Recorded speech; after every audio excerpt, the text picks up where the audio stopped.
মতুয়াগড়, সেখানে মুখ্যমন্ত্রী মমতা বন্দ্যোপাধ্যায় তিনি আজ পৌঁছে গিয়েছিলেন এবং তার জোড়া কর্মসূচি আজ ছিল প্রথমে সভা এবং তারপর পদযাত্রা। সেই সভামঞ্চ থেকে মুখ্যমন্ত্রী মমতা বন্দ্যোপাধ্যায় তিনি গর্জে উঠলেন বলা যায়, আমি থাকতে কাউকে তাড়াতে দেব না, নিশ্চিন্তে থাকুন।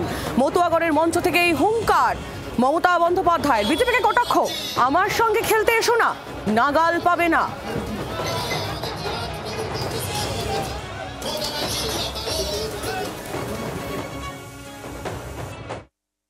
আমি বিজেপিকে বারবার বলি, ওরে আমার সাথে খেলতে যাস না। আমার সাথে খেলতে গেলে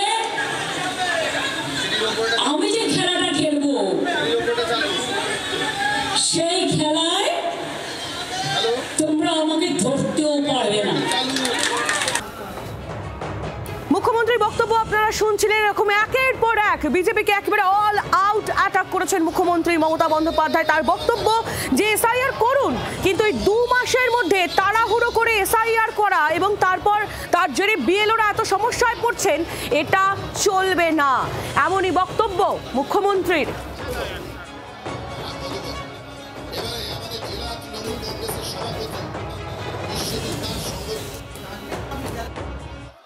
সারা ভারত সরকার বসে থাকো, সব এজেন্সি নিয়ে বসে থাকো, কোটি কোটি টাকা খরচ করো, টাকা বুঝে বুঝে দাও, টাকা নেবে লোকে তোমায় ভোট দেবে না।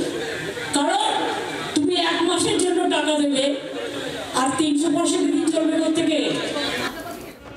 আপনারা জানেন মুখ্যমন্ত্রী মমতা বন্দ্যোপাধ্যায় তার চপারে করে যাওয়ার কথা ছিল, কিন্তু চপারের সমস্যা হওয়ায় তিনি যেতে পারেননি, তাকে সড়ক পথেই যেতে হয়। এবং মুখ্যমন্ত্রী তার বক্তব্য যে ভালোই হয়েছে, তিনি গোটার রাস্তা জনসংযোগ করতে করতে আসতে পেরেছেন, সাধারণ মানুষের কাছে পৌঁছতে পেরেছেন।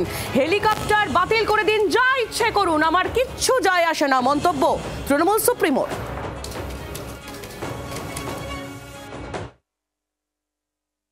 আমার এখানে মিটিং এর টাইম দেওয়া ছিল 12:30টায়, হঠাৎ খবর এলো হেলিকপ্টারটা যাবে না।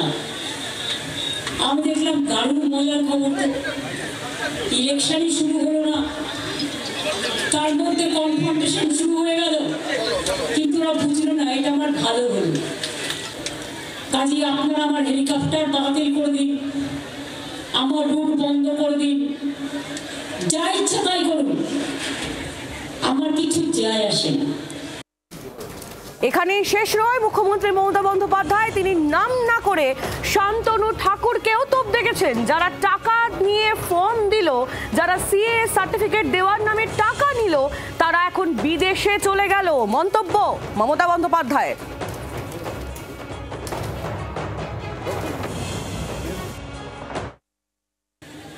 যারা এই 100 টাকা করে ফর্ম বিক্রি করলো এই ধর্মের নামে, আপনাকে বাংলাদেশে প্রমাণিত করে দিল এবং ক্যাশ সার্টিফিকেট দিয়ে বলে আরো 800 টাকা করে নিল ক্যাম্প করে, তাদের কেউ কেউ দেখে এখন দেশে নেই, বিদেশে চলে গেছে ঘুরতে। সেটা কেন বিদেশে ঘুরতে গেছে, তার পেছনে বিরাট একটা রহস্য আছে। রহস্যটা আমি কিন্তু জানি। কেন পালিয়েছে? তার কারণ নিজেকে সেভ করার জন্য। যতই সেভ করার চেষ্টা করুন, আমরাও কিন্তু যদি কেউ অন্যায় করে তার গ্রেপ্তারের দাবি তুলব। মুখ্যমন্ত্রী মমতা বন্দ্যোপাধ্যায় তার বক্তব্য আমরা শুনছিলাম, কথা বলবো এই মুহূর্তে বিজেপি নেতা রাহুল সিনহা রয়েছেন আমাদের সঙ্গে টেলিফোন লাইনে। রাহুল বাবু, কি বলবেন? বিজেপিকে একেবারে অল আউট অ্যাটাক আজ মুখ্যমন্ত্রী মমতা বন্দ্যোপাধ্যায়, তিনি এটাও বলেছেন যে বাংলা দখল করতে গিয়ে আপনারা গুজরাট হারাবেন। না না না, বিষয় হচ্ছে যিনি এতদিন ধরে রাজনীতি করার পর, 15 বছর সরকারে এখানে থাকার পর ভিন রাজ্যে একটা কাউন্সিলর জেতাতে পারলেন না, 5টা লোক নেই কোনো রাজ্য জুড়ে, তিনি এই সমস্ত বড় বড় আস্ফালন করছেন। আসল কথা এসআইআর রোগ চেপেছে মাথায়, সেই রোগে এই সমস্ত ভুল বকছেন। যিনি বলছেন এই কেন্দ্র থেকে সরিয়ে দেবো, গুজরাটে চলে যাব, গিয়েছিলেন না, আসামে গিয়েছিলেন, সেখান থেকে বান্ডিল করে পাঠিয়ে দিয়েছে। ত্রিপুরার লোকেরা একদম জামানত জব্দ করে পাঠিয়ে দিয়েছে। গোয়ায় গিয়েছিল, নাম চিহ্ন পর্যন্ত নেই। উত্তরপ্রদেশে গিয়েছিল, কোনো স্থিরতা সেখানে নেই।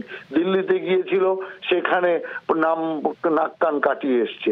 অতএব সেই কারণে এখন তো আর বাইরে কোথাও যাচ্ছেই না, কারণ বুঝতে পারছে বাইরে তৃণমূল কংগ্রেস নামক এবং মমতা ব্যানার্জির এই নামটা বাইরের লোক সহ্য করতে পারছে না। কারণ সারা দেশ বাংলার দিকে তাকিয়ে থাকতো, বাংলার শিক্ষা, বাংলার উন্নতি, বাংলার সংস্কৃতি।